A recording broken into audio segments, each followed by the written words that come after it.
Media আমরা খবর পাচ্ছি যে সেখানে এই বন্যার কবলিত মানুষদের মধ্যে 13 জনকার সংবাদ এ পর্যন্ত পাইলাম যে তারা ইন্তেকাল করেছে।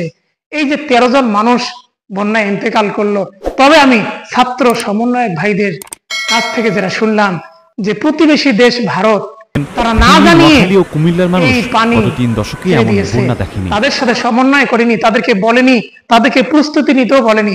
হঠাৎ করে এই পানি দেওয়াটা আমি মনে করি প্রতিবেশী দেশ ভারত আমাদের সাথে এটা ঠিক করেনি, তারা আমাদের সাথে দুর্ব্যবহার করেছে।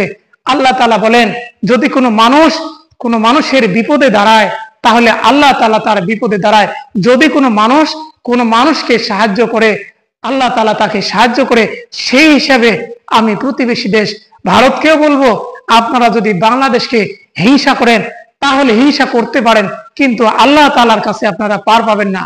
কিন্তু যদি আপনি এই গরিব ছোট্ট দেশ বাংলাদেশটাকে যদি আপনারা যদি ন্যায় স্রোতে যদি দেখেন এবং আমাদের এই গরিব দেশের মানুষের প্রতি যদি তাকান, তাহলে আপনারা তো সমন্বয় করে বাংলাদেশের মানুষকে জানিয়ে দিয়ে এই পানিটা ছেড়ে দিতে পারতেন। এটি আমি মনে করি যে বাংলাদেশের প্রতি একটা অবিচার করা হয়েছে।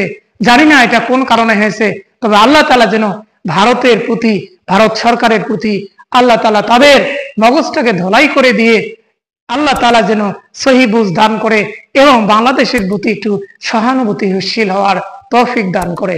কেননা আমাদের সমাজে হঠাৎ করে বন্যা হওয়ার কারণে অনেক মানুষের বাড়িঘর তলিয়ে যাচ্ছে।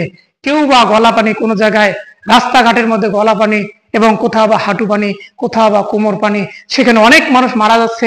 কেউ বা খাদ্যের অভাবে মারা যাচ্ছে, আবার কেউ বা এই সুযোগে বন্যার্থদের জন্য সাহায্য অনুদান প্রেরণের জন্য মানুষের কাছে কাছে চাঁদা উঠাচ্ছে।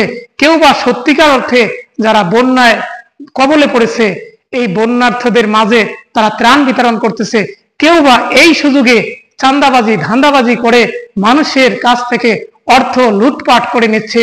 বিকাশ নাম্বার দিয়ে তারা মানুষের কাছ থেকে টাকা তুলে নিয়ে পকেট ভর্তি করতেছে। তবে আমি আমাদের দেশের প্রতিটি মানুষকে বলবো, আপনারা যেন আপনাদের নিকটস্থ অথবা পরিচিত ব্যক্তিদের হাতে বন্যার্থদের সাহায্যের জন্য অর্থ আপনারা যোগান দেন, যাতে করে এই টাকাটা যেন কোনো চাঁদাবাজ ধান্দাবাজ মানুষের যেন হাতে না পড়ে। আল্লাহ তাআলা আমাদের সবাইকে হেফাজত করুক। যারা বন্যার কবলে পড়েছে তাদেরকে আল্লাহ তাআলা সাহায্য করুক। যদি কোনো মানুষ এই বন্যার্থদের পাশে দাঁড়ায়, আল্লাহ তাআলা তার পাশে দাঁড়াবে।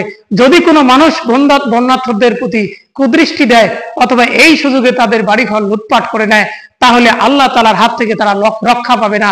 আর প্রতিবেশী দেশ হিসেবেও যদি তারা আমাদের প্রতি হিংসা করে, তাহলে তারা আল্লাহ তাআলার হিংসা থেকে রেহাই পাবে না।